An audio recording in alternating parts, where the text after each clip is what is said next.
नमस्ते और भारतीय लघु चित्रों के बारे में इस वीडियो में आपका स्वागत है। भारतीय लघु चित्रकला कला का एक सुंदर रूप है जो सदियों से भारत में प्रचलित है। इस वीडियो में हम भारतीय लघु चित्रकला के इतिहास और विशेषताओं के साथ-साथ कुछ उल्लेखनीय कलाकारों और शैलियों की खोज करेंगे। भारतीय लघु विद्यालयों का परिचय।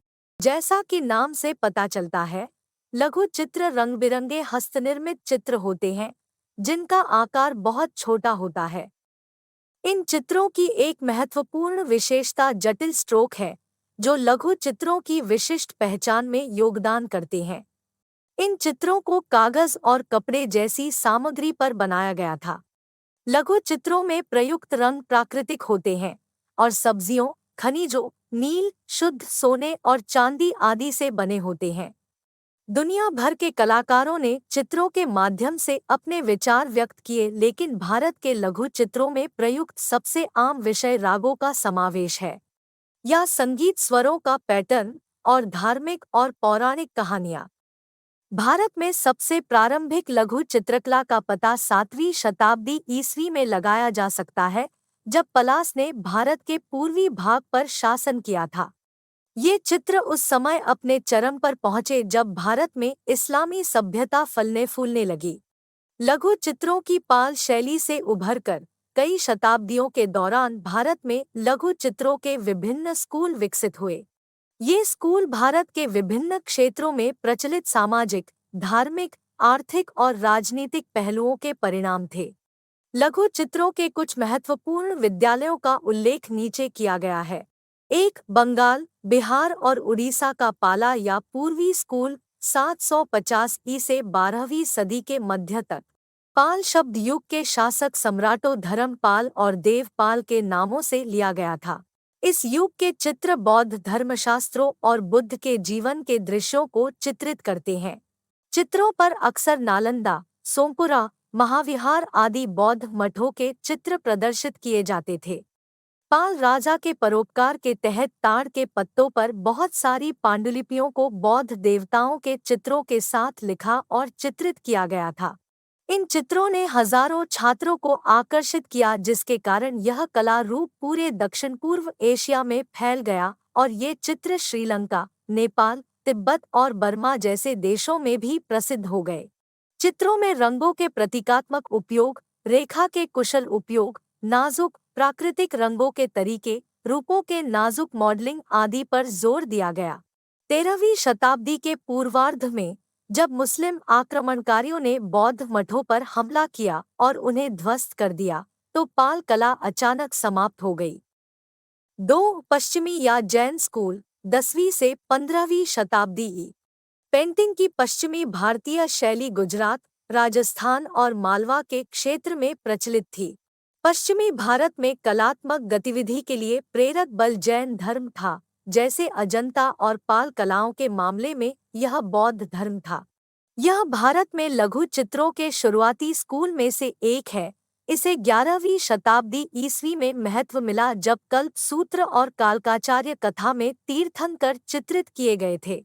प्रारंभ में जैन स्कूल ने भी ताड़ के पत्तों पर अपनी कला का प्रदर्शन किया, लेकिन 12वीं शताब्दी के अंत से कागज का उपयोग करना शुरू कर दिया। इन चित्रों की कुछ विशेषताओं में बड़ी आंखें और चौकोर आकार के हाथ शामिल है। पेंटिंग के लिए पत्थरों और धातुओं से प्राप्त प्राकृतिक रंगों चांदी का उपयोग किया जाता था। लाल, हरा, नीला और पीला जैसे चटक रंगों का अधिकतर प्रयोग किया जाता था। चित्रों में आमतौर पर तीर्थंकर के पुरुष पात्रों और देवियों को चित्रित किया गया था और चित्रों में विषयों को भी भारी अलंकृत किया गया था। 16वीं शताब्दी के अंत में इन चित्रों का पतन शुरू हो गया था। 3. मध्य भारतीय चित्रकारी 11वीं से 16वीं शताब्दी ई। मध्य भारतीय चित्रकला को कई शैलियों के मिश्रण के रूप में जाना जाता है। इसमें दक्षिण डेक्कन, उत्तरी राजस्थान, जौनपुर, पूर्व से अवध और पश्चिम से गुजरात के चित्रों का मिश्रण था। इसका विकास 11वीं से 16वीं शताब्दी के बीच हुआ। मांडू मध्य प्रदेश के कल्पसूत्र चित्रों ने 11वीं शताब्दी में मध्य भारत में लघु कला के उद्भव को चिन्हित किया।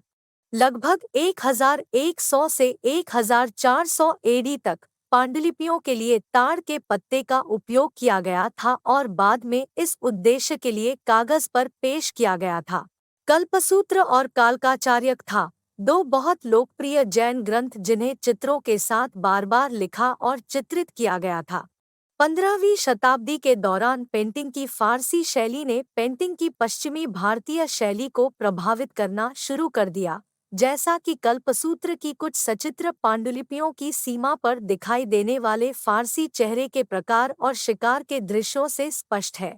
पाश्चात्य भारतीय पांडुलिपियों में नीले और सुनहरे रंग के प्रयोग का परिचय भी फारसी चित्रकला के प्रभाव के कारण माना जाता है। बड़ी उभरी हुई आंखें, कोणीय चेहरे, मध्यम ऊंचाई के पुरुष और महिलाएं, बड़ी संख्या में रूपांकन और सोने की असाधारणता कल्पसूत्र चित्रों की मुख्य विशेषताएं हैं। मालवा में पांडुलिपियों की कला का विकास धार, उज्जैन, नरसिंहपुर और नरसिंहगढ़ में हुआ। 16वीं शताब्दी ईस्वी के मांडू रागमाला और रामायण के चित्र न केवल भारतीय लघु चित्रों की प्रारंभिक शैली को दर्शाते हैं, बल्कि निष्पादन, रंग योजना और शैलीगत योग्यता में भी उत्कृष्ट है।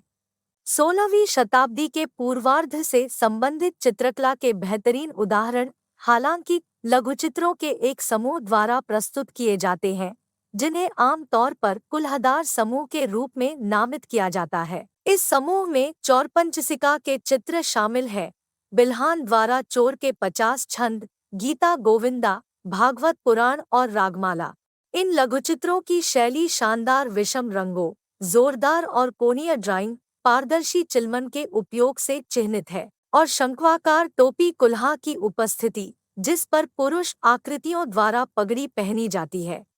केंद्रीय विद्यालय का पतन तब शुरू हुआ जब मुस्लिम आक्रमणकारियों ने मध्य भारत के कुछ हिस्सों में प्रवेश करना शुरू किया। कलाकार ने मेवाड़ और राजस्थान जैसे विभिन्न क्षेत्रों में शरण ली। इस प्रकार केंद्रीय विद्यालय बाद के लघुचित्रों के लिए एक आधार था। राजस्थानी, पहाड़ी और डेक्कन जैसे स्कूल। भारतीय मिनिएचर पेंटिंग के बारे में हमारा वीडियो देखने के लिए धन्यवाद। हमें उम्मीद है कि आपको इस खूबसूरत कला के बारे में जानने में मजा आया होगा। अधिक रोचक सामग्री के लिए कृपया हमारे चैनल को लाइक, शेयर और सब्सक्राइब करें।